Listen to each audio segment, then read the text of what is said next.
Okay, so திருப்பி ஒருக்கா விளங்கப்படுத்துறேன், வடிவா கவனிங்க.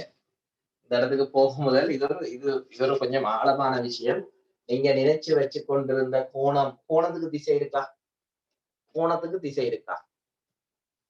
கோணத்துக்கு திசை இருந்தா அது ஒரு காவிக்கணியமா இருக்கும். கோணம் காவிக்கணியம் இல்லை, அதால அது திசை இல்லை அப்படி சொல்லலாம். ஆனா உண்மையா கோணத்துக்கு திசை இதுதான் திசை. எது தெரியுமா? இந்த ஸ்க்ரூ டிரைவர் இருக்கு தானே உங்களுக்கு, இங்கே இப்படி இப்படி சுத்துனா இடஞ்சுழியாக சுத்தினா என்ன வரும்? வெளியில வரும். வலஞ்சுழியாக சுத்தினா உள்ள போகும். அதான் யூனிவர்ஸ். இந்த உலகத்திலே அப்படி எல்லாமே அப்படிதான் வச்சிருக்காங்க. இந்த நட்ட கலட்டேக்க இப்படி கலட்ட வேணும், இப்படி இடஞ்சுழி.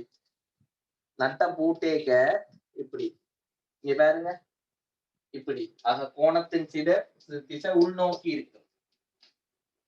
உள்நோக்கி என்றா என்ன? உங்களுக்கு கிராஸ். ஏன் அம்பு விட்டா எங்களுக்கு பின்னாலதான் தெரியும். பின்னாலன்றது கிராஸ். ஒரு அம்பு இப்படித்தானே இருக்கும். ஒரு அம்பு இப்படி இருக்கும். இது டாட், முன்ன டாட், இது கிராஸ். அப்ப நாங்க அம்பு விட்டா அம்பு இங்க என்ன செய்யும்? எங்களை விட்டு விலகி கொண்டு போகும். அப்ப எங்களுக்கு கிராஸ் தான் தெரியும் பின்னால. அவருக்கு வம்பு வர்ற ஆளுக்கு டாட் தான் தெரியும். அப்ப வர்றது டாட், போறது உள்ள போறது கிராஸ். இங்க பாருங்க, கிராஸ் கிராஸ்ண்டா விளைஞ்சு இங்கே இப்படி இப்படி சுத்த சுத்த சுத்த போகும். இப்படி இப்படி சுத்த விளைஞ்சுலியா சுத்த சுத்த உள்ள போகும். இடைஞ்சுலியா சுத்த சுத்த சுத்த வெளியில வரும். சரியா? அது கோணத்தினுடைய திசை. கோணத்தினுடைய திசை அது இப்படி போறதுக்கு அதுக்கு செங்குத்தாக உள்நோக்கியும் வெளிநோக்கியும் இருக்கு. சரியா? ரைட். அப்ப பாருங்க, திருப்பி இன்னொரு உதாரணம் கொண்டு தாரன். அப்ப உங்களுக்கு எல்லாம் விளங்கிடும். சரியா? அப்ப கடைசியா எது மனதுல வச்சிருக்கிறீங்கடா? எதை மனதுல வச்சிருக்கிறீங்க? அதாவது இடஞ்சுழியாக அளக்கிறது பிளஸ், அது மனதுல வச்சிருக்கீங்க. வலஞ்சுழியா அளந்தா மைனஸ். ஓகே. பிறகு ரெண்டாவது விஷயம் என்னன்னா, எப்போதும் திரிகோண கணித இந்த கால்வட்டத்துல எக்ஸ் அச்சில இருந்துதான் அளக்க வேணும். எக்ஸ் அச்சின் நேர்த்திசையோட தான் கோணம் அளக்கணும்.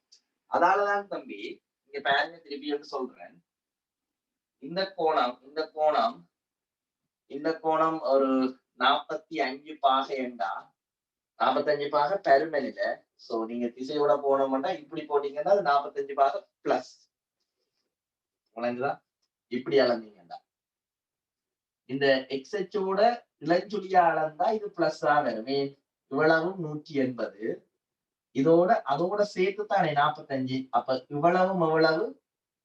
225. அப்ப பிரச்சனை இல்லை. அப்ப இந்த இடஞ்சுழியாக இந்த கோணம் எவ்வளவு என்று கேட்டா நாங்க சொல்லுவோம் 225. இப்ப ஒரு ஆள் கேட்கிறார், வலஞ்சுழியாக இந்த கோணத்தின் பெருமானம் என்னன்னு. அப்ப இந்த பெருமானம் என்னன்னு கேட்கிறேன். சரியா? பொதுவா இத மாணவர்கள் எப்படி செய்யறதுன்னா, இது 180 பாக தானே ஒரு நேர்கோடு, இது 45 தானே, பிளஸ் மைனஸ கவனிக்காம இது 180, இது 45, கழிச்சு விட்டா 180ல இருந்து 45 போனா 135. ஆகவே இது 135. பிறகு மைனஸ் என்று போடுறோம். அதுக்கு முன்னால மைனஸ் போட்டு விட்டுறாங்க. ஏன்? பிளஸ் 135 என்றா அது இதை காட்டி விட்டுரும், இங்கால பக்கம் இருக்கிறது. இதோட 135 காட்டி விட்டுரும். அப்ப அது 135, இதுக்கு 135 அறிக்கையிலாது. அப்ப இது எதிர்த்து திசையில இருக்கிறதால மைனஸ். சரியா? எதிர்த்து திசையில இருக்கிறதால மைனஸ். அப்ப மைனஸ போட்டுக்கிறோம். அதுவும் செய்யலாம். ஆனா அதுல உங்களுக்கு அந்த தத்துவம் விளங்குறது இல்லை. எதிரா இருக்கிறது அதால மைனஸ், இப்படி இழந்தா மைனஸ், இப்படி இழந்தா பிளஸ் எப்படி யோசிச்சு வச்சுக்கிறாங்கன்னா இதை மட்டும் வச்சுக்கொண்டு. அப்படி இல்லை. எதுல இருந்தென்றாலும் கூட இப்படி இழந்தா பிளஸ், இதுல இருந்து இப்படி இழந்தா மைனஸ். அவ்வளவுதான். இதுல இருந்துதான் இப்படி பிளஸ் இப்படி மைனஸ் இல்லை. நான் சொல்றது விளங்கணும். எக்ஸ் எச் நேர்த்திசையோட தான் இப்படி இழந்தா பிளஸ், இப்படி இழந்தா மைனஸ் என்று மட்டும் இல்லை. இதோட இதை இப்படி இழந்தா மைனஸ், இதுல இருந்து இதை இப்படி இழந்தா பிளஸ். அப்ப எதோடையும் இடஞ்சுழியோட அளந்தா பிளஸ், வலஞ்சுழியோட அளந்தா மைனஸ். அந்த அடிப்படையில இதை எப்படி செய்யணும்னா, இடஞ்சுழியோட இதை அளக்குறேன் மைனஸ் என்பது 180, அங்கே நீங்க பிளஸ் வலஞ்சுழி, அப்ப பிளஸ் 45, ஆகவே மைனஸ் 180. இதுதான் சரியான முறை. சரி, அவ்வளவு தூரம் இதுல வேஸ்ட் பண்ணிட்டு ஏன்னா அந்த தத்துவத்தை ஒரு கொஞ்சம் பேருக்காக சொல்லிடுவோம். சரியா? பிறகு அது அப்படியே அழிஞ்சு போயிடும். அதால சொல்லியாச்சு. சரி, நாங்க இந்த இடத்துக்கு வரோம். அப்ப ரைட் இது அழிக்க போறோம் ராஜா. உங்களுக்கு கோணம் அளக்கிறதெல்லாம் சொல்லியாச்சு, சரிதானே? அப்ப உங்களுக்கு கோணத்துக்கு திசை இருக்குது, அது உள்நோக்கி வெளிநோக்கி இருக்கும்னு சொல்லியாச்சு, சரியா? இப்ப பாருங்க ஒரு விஷயம். இப்ப திருப்பி அதை வட்டத்தை, வட்டமா இருந்தா நல்லா, வாட்டமா இருந்தா கொஞ்சம் கஷ்டம். இது அதை விட மோசமா இருக்கு. அல்லது வேண்டாம், உள்ளதே போதும்,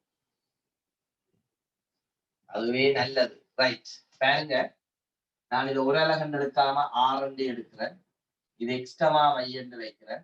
உண்மையா வெக்டர் படிச்ச பிறகுதான் இது படிக்க வேணும், படிச்சாதான் அந்த நல்லா விளங்கும். வெக்டர் படிச்ச பிறகு காவி பரவாயில்ல, இது y, இது x, இது தீட்டா.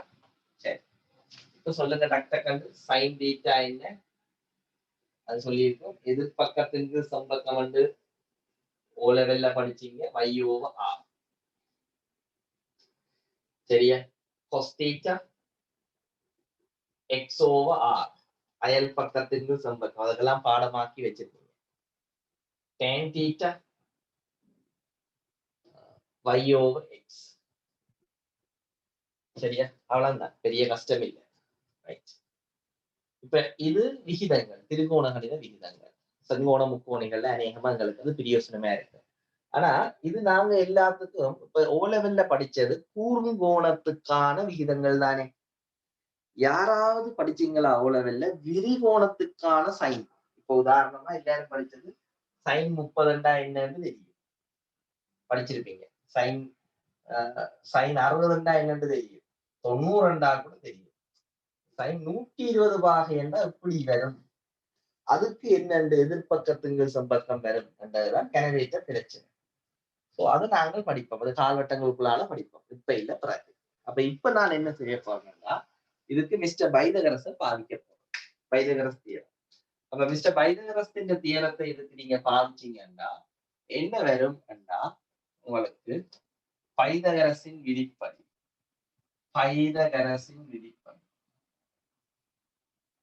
விதிப்படி ஆர் வர்க்கம் வந்து எக்ஸ் வர்க்கம் சக சரியா? இதுல கொண்டு போய் நீங்க பிரதியிட போறீங்க. ஏனென்றா இதுல இருந்து y-க்கு நீங்க எடுக்கலாம் ஆர் சைன் தீட்டா, இங்க இருந்து x-க்கு எடுக்கலாம் ஆர் cos தீட்டா. இந்த ஆற ஒன்றா எடுத்தா இந்த மாதிரி பிரச்சனைகள் வராது, நேரடியா விட வரும். ஆனா நான் அப்படி எடுக்க இல்லையா, உங்களுக்கு கொஞ்சம் கொஞ்சம் சுருக்கிற ஆற்றல் வர வேணும். இதுல கொண்டு வந்து x-க்கு பிரதியிடுவோம், R square cos square theta. உங்களுக்கு சொல்லிட்டேன் cos ஸ்கொயர் எப்படி எழுதுறேன்னு, R square sine square theta. இப்ப இப்படி எழுதினா விளங்கும் தானே உங்களுக்கு. ரைட், தீட்டாவினுடைய எல்லா பெருமானங்களுக்கும் இது சர்வசமனாக இருக்கு.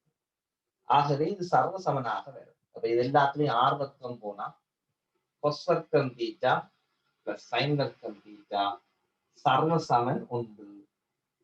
தீட்டாவின் எல்லா மெய்ப்பெருமானங்களுக்கும், சரியா? தீட்டாவினுடைய எல்லா மெய்ப்பெருமானங்களுக்கும்.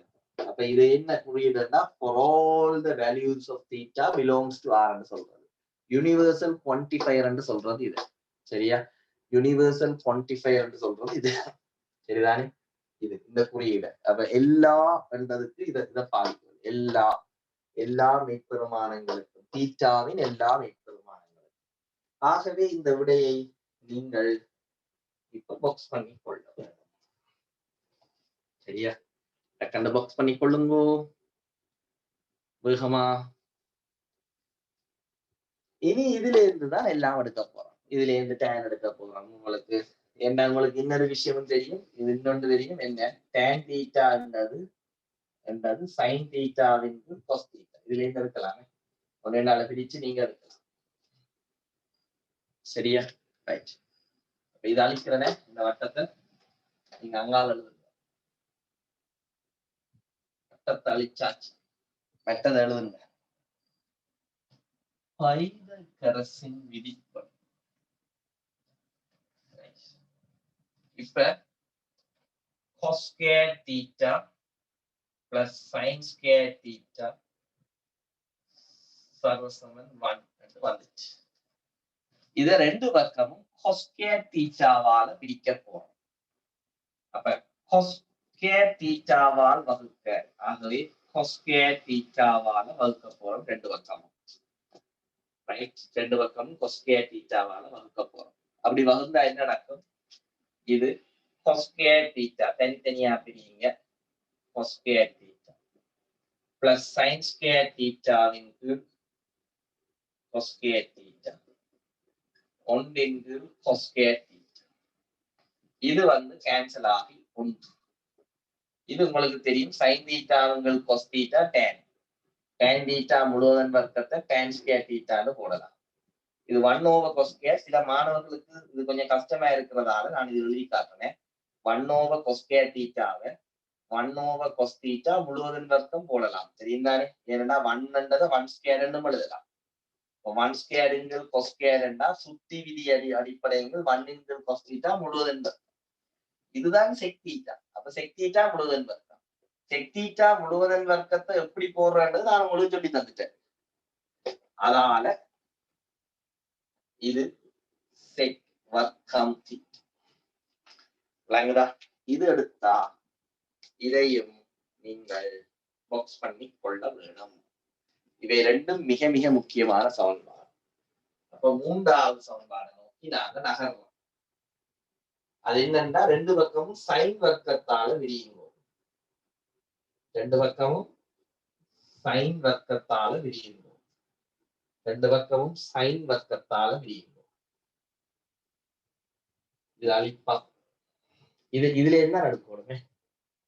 ரெண்டு பக்கமும் சைன் வர்க்கத்தால். சரியா? நாங்கள் இதுல இருந்து இரு பக்கமும் என்ன, நான் இதுல எழுதியது நல்லது தான். இதை அழிச்சுடுவோமே, இதை அழிச்சுடுவோம், இதையும் அழிப்போம். ஏன் அந்த திருப்பி எழுதி cos square theta plus sin square theta 1. இத ரெண்டு பக்கமும் cos square sin square ஆல பிரிப்போம். sin square ஆல பிரிச்சா cos square thetaவின் கீழ் sin square theta, sin square thetaவின் கீழ் sin square theta ஒன்றின் கீழ் sin square theta. இதுக்கு பெயர் cot square. இதுக்கு பெயர் 1. இது நான் நேரடியாக எழுதுறேன், cosec square theta. என்ன நான் விளக்கம் இதுல சொல்லிட்டு இந்த மாதிரி இருக்கு. ஆகவே உங்களுக்கு ஈஸியாக இதை வச்சுக்கொள்ளும். ஆகவே இதையும் நாங்கள் பாக்ஸ் பண்ணிக்கொள்ளும். இதை எப்படி எழுதுறோம்னா 1 plus tan square theta sec square theta. இதுவும் அப்படிதான், 1 plus cot square theta cosec square theta. இது cos theta plus sin square, cos square theta plus sin square theta 1. இந்த மூண்டையும் வச்சு 40 கணக்குக்கு மேல செய்ய வேணும்.